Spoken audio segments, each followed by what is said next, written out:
অন্য কোনো পদ্ধতিতে মানুষের মুক্তি আসতে পারে না। গত 100 বছর তুরস্কের মধ্যে কামাল আতাতুর্ক ওসমানী খেলাফতকে ধ্বংস করে ধর্মনিরপেক্ষ ব্যবস্থা চালু করেছে। 1917 সালে কার্ল মার্কসের সমাজতন্ত্র রাশিয়াতে প্রতিষ্ঠিত হয়েছে। 1947 সালে মাও সেতুংয়ের নেতৃত্বে চীনে সমাজতন্ত্র প্রতিষ্ঠিত হয়েছে। আমেরিকার 8ম প্রেসিডেন্ট আব্রাহাম লিঙ্কনের নেতৃত্বে আমেরিকাতে গণতন্ত্র প্রতিষ্ঠিত হয়েছে। ইতিহাস প্রমাণ করেছে কোন তন্ত্র মন্ত্রে মানবতার মুক্তি আসতে পারে না।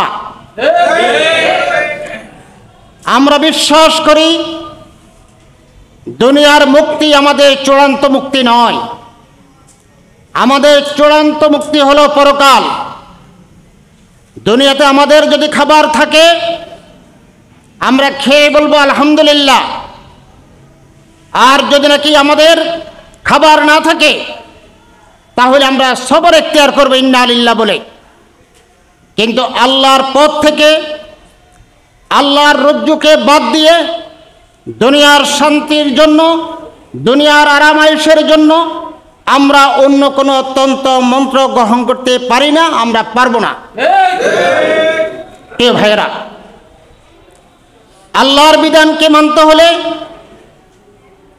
একটি মাত্র পথ আছে, সেই পথ হলো জনাব মুহাম্মদুর রাসূলুল্লাহ সাল্লাল্লাহু আলাইহি সাল্লামের দেওয়া পথ। অন্য কোনো পথে মুক্তি আসতে পারে না। আল্লাহর বিধান মানতে হবে রাসূলের তরিকা অনুযায়ী। অন্য কোনো তরিকায় আল্লাহর বিধানকেও আল্লাহ বরদাস্ত করেন না। আল্লাহ রাব্বুল আলামিন বলেছেন, আমার নবীর যদি পরিপূর্ণ অনুসরণ তোমরা করো তাহলে আমি তোমাদেরকে দুটো পুরস্কার দেব। একটি হলো আমার ভালোবাসা তোমরা পাবে, আর একটি হলো তোমাদের অতীতের জীবনের সমস্ত গুনাহগুলো আমি মাফ করে দেব। কুল ইন কুনতুম তুহিব্বুনাল্লাহ ফাত্তাবিউনি ইউহিব্বুকুমুল্লাহ ওয়া ইয়াগফির লাকুম যুনুবাকুম ওয়াল্লাহু গফুরুর রহিম। আল্লাহ বলেছেন, আমার নবী আপনি বলে দেন, জানিয়ে দেন আপনার উম্মতকে, যদি তোমরা আমার অনুসরণ করো তাহলে আল্লাহ তোমাদেরকে ভালোবাসবেন এবং তোমাদের গুনাহ মাফ করে দেবেন। অতএব আমরা বিশ্বাস করি আমার নবীর আদর্শের বাহিরে অন্য কোনো আদর্শ মুক্তি আনতে পারে না, মুক্তি দিতে পারে না। খেলাফত মজলিস, খেলাফত শব্দটা হযরত আদম আলাইহিস সালামকে সৃষ্টি করার পর তিনি নবী ছিলেন, রাসূল ছিলেন, অনেক গুণ তার ছিল, কিন্তু তার সৃষ্টির পূর্বে আল্লাহ রাব্বুল আলামিন সমস্ত ফেরেশতাদেরকে বলেছেন, ইন্নী জাইলুন ফিল আরদি খলিফা, আমি খলিফা পাঠাতে চাই, খলিফা বানাতে চাই।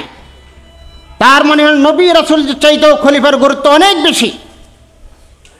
নবী রাসূলরা সারা সব মানুষ নবী রাসূল হতে পারে না, কিন্তু আদম থেকে শুরু করে কিয়ামতের আগের দিন পর্যন্ত যে সন্তান জন্ম নেবে প্রত্যেকে একটি যোগ্যতা, একটি দায়িত্ব নিয়ে দুনিয়াতে আসছে, তার নাম হলো খলিফা। আদমের বংশধর খলিফা হিসেবে দুনিয়াতে আসতে হবে, দায়িত্ব পালন করতে হবে যদি জান্নাতে যেতে হয়। খলিফার কাজকে বলা হয় খেলাফত। রাসূল করিম সাল্লাল্লাহু আলাইহি সাল্লাম বলেছেন, আলাইকুম বিসুন্নতি ওয়া সুন্নতি খুলাফায়ে রাশিদিন, আমার সুন্নাত যেমন তোমাদের জন্য ফরজ অপরিহার্য, তেমনি আমার খোলাফায়ে রাশিদিনের সুন্নতটাও তোমাদের জন্য অপরিহার্য। আমাদের 54-55 বছরে বাংলাদেশ স্বাধীন হয়েছে, তার আগে 24 বছর পাকিস্তান শাসন করেছে, তার আগে 200 বছর ব্রিটিশ শাসন করেছে। এই দেশের মানুষ বারবার নেতৃত্বের পালাবদল হয়েছে, বারবার ক্ষমতার পরিবর্তন হয়েছে, কিন্তু সুখ আর শান্তির তারা সুবতার দেখেনি। কারণ মুসলমানদের একমাত্র সুখ শান্তি নয়, শুধু সমস্ত মানুষের সুখ শান্তি নির্ভর করে একমাত্র আল্লাহর বিধানের উপরে। খেলাফত মজলিস কোনো প্রকার তন্ত্রে মন্ত্রে বিশ্বাস করে না। আমরা এমন কোনো কৌশল প্রয়োগ করব না ইসলাম প্রতিষ্ঠার জন্য যে কৌশলটা আমাদের রসুল অনুমোদন করে না, আমার আল্লাহ অনুমোদন করে না। নিজস্ব কোনো চিন্তা ভাবনা অনুযায়ী ইসলাম প্রতিষ্ঠা হলেও আমার মুক্তি আসবে না। আরবের বুকে ইসলাম প্রতিষ্ঠা হয়েছে, কিন্তু আব্দুল্লাহ বিন উবাইর ভাগ্যে জান্নাত জুটে নাই। আর ইসলাম প্রতিষ্ঠা হয়নি তার আগে সুমাইয়া রাদিয়াল্লাহু তাআলা আনহা শাহাদাত বরণ করেছেন, তিনি জান্নাতের গ্যারান্টি পেয়ে গেছেন। অতএব আমরা ইসলাম কায়েম করার জন্য যেন তেন কোনো পদ্ধতি আমরা অবলম্বন করব না, যেন তেন কোনো কর্মসূচি আমরা নেব না। এমন কাজ আমরা করব দুনিয়াতে ইসলাম কায়েম হলেও আমরা জান্নাত পাবো, দুনিয়াতে ইসলাম কায়েম না হলেও আমরা জান্নাত পাবো। সেই পদ্ধতিটা কোন পথ? জনাবে মুহাম্মদ রাসূলুল্লাহ সাল্লাল্লাহু আলাইহি সাল্লামের তরিকাটাই হলো মূল পথ, এর বাহিরে আর অন্য কোনো পদ্ধতি নাই। আমরা সেই নেতাকে মানি যেই নেতা আমার নবীকে মানে, আমরা সেই নেতাকে মানি যেই নেতা আমার নবীর অনুসরণ করে।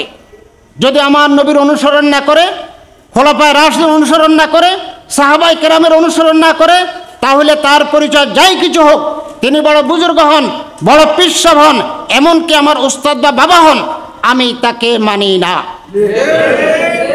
আমি আমার বাবাকে সম্মান করি, আমি আমার উস্তাদকে সম্মান করি, আমি সকল মানুষকে সম্মান করি, কিন্তু আনুগত্য করতে হবে আমার বাবা, আমার উস্তাদ, আমার মুরব্বী যদি রাসূলের আনুগত্য করে তাহলে আমি আনুগত্য করব, অন্যথা নয়। প্রিয় ভাইরা আমার, এখানে আমরা যারা একত্রিত হয়েছি খেলাফত মজলিসের প্রার্থীকে জিতানোর জন্য আমরা একত্রিত হই নাই। খেলাফত মজলিসের প্রার্থী মসজিদের ইমাম সাহেবের মতো মসজিদ থাকবে, ইমাম পরিবর্তন হতে পারে। ইমাম যদি রাসূলের তরিকা অনুযায়ী নামাজ পড়ায় তাহলে ইমাম থাকবে। মুয়াজ্জিন যদি রাসূলের তরিকা অনুযায়ী আজান দেয়, মুয়াজ্জিন থাকবে। যদি রাসূলের তরিকার বাহিরে মুয়াজ্জিন আজান দেয়, তার ভিতরে থেকে কোনো শব্দ যোগ করে, ইমাম সাহেব যদি তার ইচ্ছা মতো আসরের নামাজকে 4 রাকাত জায়গায় 6 রাকাত পড়ায়, 1 রাকাতে যদি 2টা করে সেজদা জায়গায় 3টা করে সেজদা দেয় সওয়াবের নিয়তে, সেই ইমামের চাকরি থাকে না। আমরা সেই ইমামের পিছনে নামাজ পড়ি না। আমাদের প্রিয় নবী থেকে শুরু করে আজ পর্যন্ত নামাজ মাগরিবের যত রাকাত তত রাকাতে আছে, আসর যত রাকাত তত রাকাতে আছে, আজানের শব্দগুলো যতটা শব্দ ততটাই আছে। কোরআন মজিদের শুরু থেকে শেষ পর্যন্ত একটি নক্তাও কোথাও পরিবর্তন হয় নাই। অতএব ইসলামের মৌলিক বিষয়ে কোনো পরিবর্তন হবে না, কোনো পরিবর্তন মেনে নেওয়া হবে না। খেলাফত মজলিস 1989 সালের 8 ডিসেম্বর ঢাকা প্রতিষ্ঠিত হয়েছে। দীর্ঘ 35 বছর আমরা আমাদের মহানগর, আমরা কেন্দ্র, জেলা, উপজেলা বিভিন্ন পর্যায়ে আমরা দায়িত্বশীল সেট আপ করতে করতে বর্তমানে আমাদের কাজ হলো ইউনিয়ন এবং ওয়ার্ড পর্যায়ে দায়িত্ব পালন করা, সংগঠনকে পৌঁছে দেওয়া। আমরা যদি আমাদের প্রতিটা ওয়ার্ডে সংগঠন পৌঁছাতে পারি তাহলে আমাদের সংগঠন নাম হবে গণসংগঠন। মনে রাখবেন, বাংলাদেশে কিছু প্রতিষ্ঠান আছে আন্তর্জাতিক প্রতিষ্ঠান, কিছু প্রতিষ্ঠান আছে আঞ্চলিক প্রতিষ্ঠান, কিছু প্রতিষ্ঠান আছে দেশীয় প্রতিষ্ঠান। খেলাফত মজলিস একটি আন্তর্জাতিক প্রতিষ্ঠান। এই বাংলাদেশের বাইরেও 21টি রাষ্ট্রের মধ্যে খেলাফত মজলিসের শাখা রয়েছে।